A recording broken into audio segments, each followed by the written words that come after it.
na parte de terça-feira, a pergunta de Isaque: onde está o cordeiro? Essa foi uma pergunta muito difícil para Abraão responder. A primeira menção bíblica de um cordeiro ocorre exatamente na história de Abraão e Isaque indo ao Monte Moriá. Gênesis capítulo 22. O cordeiro é um dos símbolos mais frequentes do Apocalipse. 27 vezes mencionado no Apocalipse, onde Jesus é chamado de cordeiro. Em uma das cenas mais poderosas do Apocalipse, João visita a sala do trono de Deus nos capítulos 4 e 5 do Apocalipse. Ali o cordeiro desempenha o papel central. A sala do trono não é outra, senão o Santíssimo do Santuário Celestial. É ali, no capítulo 4 e 5 do Apocalipse, que João vê Deus assentado sobre o trono e mais 24 outros tronos cercando o trono de Deus. E sentados sobre esses 24 tronos estão 24 anciãos. Esta é a sala do trono, é o Santíssimo do Santuário Celestial. É ali que Jesus Cristo entra. Em Apocalipse capítulo 5, verso 7, diz que Jesus Cristo, ele veio, entrou no Santíssimo e pegou da mão do Pai o livro selado com 7 selos. Foi no Santíssimo que ele recebeu o livro selado com 7 selos. É no Santíssimo que ele abre selo após selo, realizando assim o juízo celestial. O juízo celestial realizado em 7 fases. No capítulo 5 de Apocalipse, o cordeiro aparece 4 vezes. A história de Isaque mostra que o cordeiro simbolizava Jesus Cristo, o Cordeiro de Deus. Como essa história se relaciona com o que João viu em Apocalipse 5? Abra sua Bíblia. Em Apocalipse capítulo 5, vamos ver o capítulo 5, desde o verso 1 até o verso 10. E vi na destra do que estava sentado sobre o trono um livro escrito por dentro e por fora, selado com 7 selos. E vi um anjo forte bradando com grande voz: quem é digno de abrir o livro e de desatar os seus selos? E ninguém no céu, nem na terra, nem debaixo da terra podia abrir o livro, nem olhar para ele. E eu chorava muito, porque ninguém fora achado digno de abrir o livro, nem de o ler, nem de olhar para ele. E disse-me um dos anciãos: não chores. Eis aqui o leão da tribo de Judá, a raiz de Davi, que venceu, para abrir o livro e desatar os seus 7 selos. E olhei, e eis que estava no meio do trono e dos 4 seres viventes, e entre os anciãos, 24 anciãos, um cordeiro, como havendo sido morto, e tinha 7 pontas e 7 olhos, que são os 7 Espíritos de Deus enviados a toda a terra. E veio e tomou o livro da destra do que estava sentado no trono. E veio e tomou o livro. Aqui está a cena de Jesus Cristo entrando no Santíssimo para tomar da mão do Pai o livro selado com 7 selos. Você pode entender Apocalipse 5, verso 7, quando lê também Daniel capítulo 7, verso 13. Daniel capítulo 7, verso 13 mostra o Filho do Homem vindo ao Ancião de Dias para iniciar o juízo. E aqui em Apocalipse 5, verso 7, mostra o Filho de Deus, o Filho do Homem, Jesus Cristo, vindo ao Pai no Santíssimo para tomar nas suas mãos o livro selado com 7 selos e iniciar o juízo. Verso 8. E havendo tomado o livro, os 4 seres viventes e os 24 anciãos prostraram-se diante do Cordeiro, tendo todos eles harpas e salvas de ouro cheias de incenso, que são as orações dos santos. E cantavam um cântico novo, dizendo: digno és de tomar o livro e de abrir os seus selos, porque foste morto, e com o teu sangue compraste para Deus homens de toda a tribo, língua e povo e nação. E para o nosso Deus os fizestes reis e sacerdotes, e eles reinarão sobre a terra. Aleluia! Aqui está a introdução ao juízo celestial.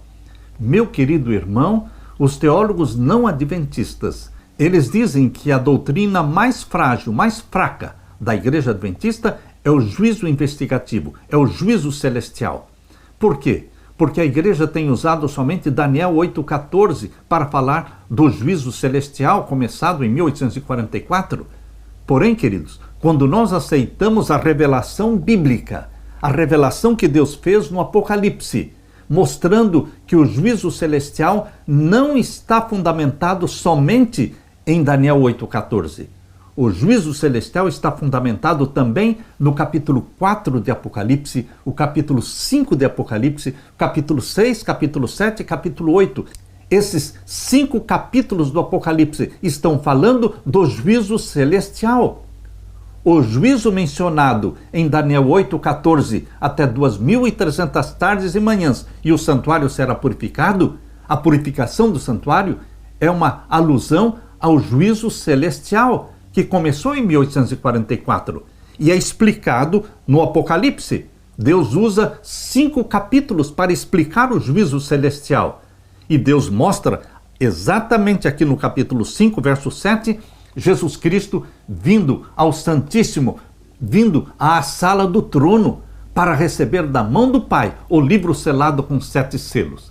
E ele abre selo após selo, processando o juízo celestial em 7 fases, sendo então o último selo, o 7º selo, o fechamento da porta da graça. Meu querido irmão, minha querida irmã, é linda a revelação que Deus faz no Apocalipse sobre o Cordeiro de Deus e o seu ministério no santuário celestial.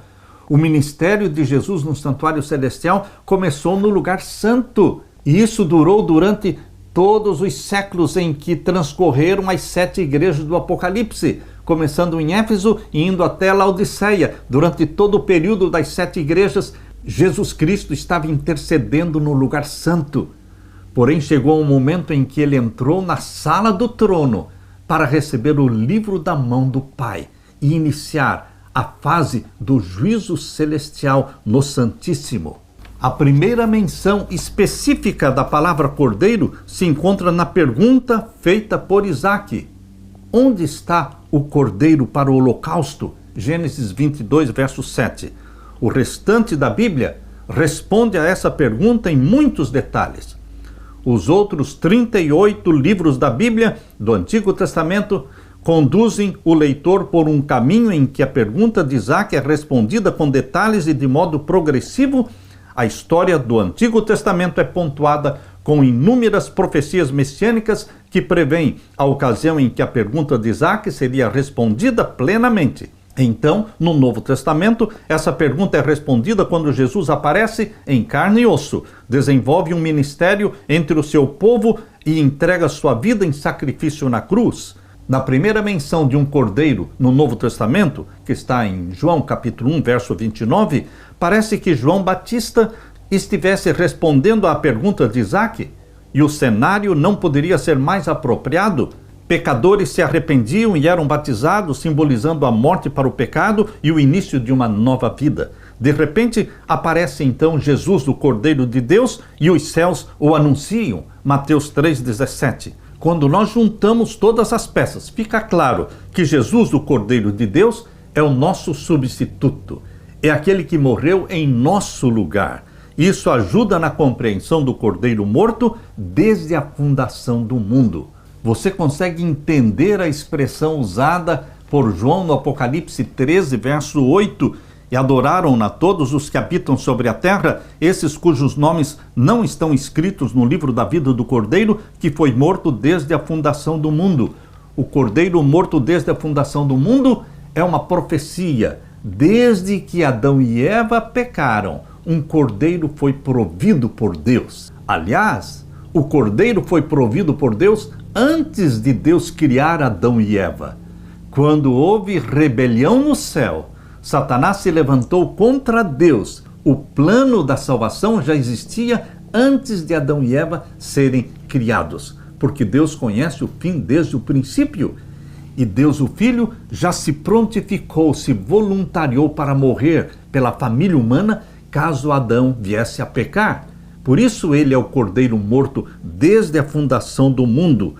O Cordeiro Jesus Cristo é a prova de que desde sempre, desde o princípio, a salvação é pela graça, a salvação é pela fé no sangue do Cordeiro. Nunca existiu na mente de Deus, nunca existiu na Bíblia algo como salvação pelas obras. Sempre foi pela graça, sempre foi pelo sangue do Cordeiro. Isto pode ser comprovado no cordeiro que morreu no jardim do Éden, cuja pele foi usada para vestir a nudez causada pelo pecado de Adão e Eva. Também um cordeiro morreu no sacrifício que Abel fez, tipificando Jesus Cristo. Queridos, desde o princípio, nós vemos o sangue do cordeiro sendo derramado.